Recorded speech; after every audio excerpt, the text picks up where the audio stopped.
বাংলাদেশের অন্তর্বর্তীকালীন সরকারের প্রধান উপদেষ্টা ডক্টর মোহাম্মদ ইউনূস। গত ৯০ বছরে বাংলায় জন্ম নেয়া একমাত্র গ্লোবাল সেলিব্রিটি হলেন প্রফেসর ডক্টর মোহাম্মদ ইউনূস। বর্তমান সময়ে সবথেকে সম্মানজনক পুরস্কার নোবেল। নোবেলের পর দ্বিতীয় সম্মানসূচক পুরস্কার আমেরিকার প্রেসিডেন্সিয়াল অ্যাওয়ার্ড। মার্কিন কংগ্রেশনাল অ্যাওয়ার্ড ৩ নম্বরে রয়েছে। আজ পর্যন্ত পৃথিবীর ইতিহাসে এই ৩টা পুরস্কার জিতেছেন এমন মানুষ মাত্র ১২ জন। এই ১২ জনের মধ্যে একজন হলেন professor doctor Mohammad Yunus. Olympic games পৃথিবীর সম্মানজনক প্রতিযোগিতার একটি, আর অলিম্পিকে সবচেয়ে সম্মানিত মেহমান হলেন মশালবাহক। জাপানে অনুষ্ঠিত ২০২০ অলিম্পিকে মশালবাহক ছিলেন প্রফেসর ডক্টর মোহাম্মদ ইউনূস। বর্তমান বিশ্বের লিডিং ইন্টেলেকচুয়ালের যেকোনো তালিকায় টপ 10 এর ভিতরে থাকেন ডক্টর মোহাম্মদ ইউনূস। মুসলিম বিশ্বে নোবেল বিজয়ী ইউনূসের বিকল্প খুঁজে পাওয়াটা বেশ কঠিন। ডক্টর মোহাম্মদ ইউনূস বিশ্বের বুকে বাংলাদেশের নতুন পরিচিতি দিয়েছেন।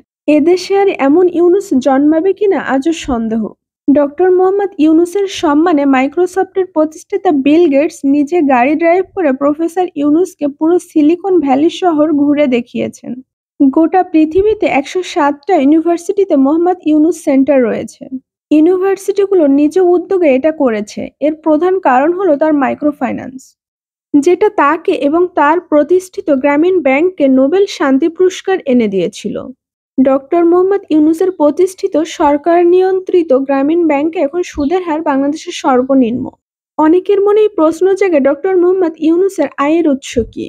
ডক্টর মোহাম্মদ ইউনূস হচ্ছেন পৃথিবীর one of the highest paid speaker. পৃথিবীর বিভিন্ন দেশে বক্তব্য দেওয়ার জন্য ওনাকে টাকা দিয়ে নিয়ে যাওয়া হয়। ওনার একটি বক্তব্য শোনার জন্য খরচ করতে হয় $৭৫,০০০ থেকে $১,০০,০০০, কখনো আরো বেশি। বিশ্বের নামিদামি প্রতিষ্ঠানগুলো ওনাকে নিয়ে যান ওনার বক্তব্য শুনতে। ডক্টর মোহাম্মদ ইউনূসকে বিভিন্ন অনুষ্ঠানে পরিকল্পনার জন্যও ডাকা হয়। ২০২৪ সালে ফ্রান্সে অনুষ্ঠিত প্যারিস অলিম্পিকের আয়োজক কমিটির ৩ জনের একজন হচ্ছেন ডক্টর মোহাম্মদ ইউনূস। কমিটির আরেকজন সদস্য ফ্রান্সের প্রেসিডেন্ট ম্যাক্রো। ২০২৬ সালে ইতালি অলিম্পিকের জন্য ইতালিয়ানরা ওনাকে পাওয়ার জন্য তদবির করছেন, যাতে উনি পরামর্শ দেন। ডক্টর মোহাম্মদ ইউনূস বাংলাদেশের জন্য একটি আন্তর্জাতিক মানের বিশ্ববিদ্যালয় প্রতিষ্ঠা করতে চান। ডক্টর মোহাম্মদ ইউনূস সম্পর্কে যতই জানবেন ততই মুগ্ধ হবেন। বাংলাদেশ ও জাতির জন্য ডক্টর মোহাম্মদ ইউনূসকে বারবার প্রয়োজন।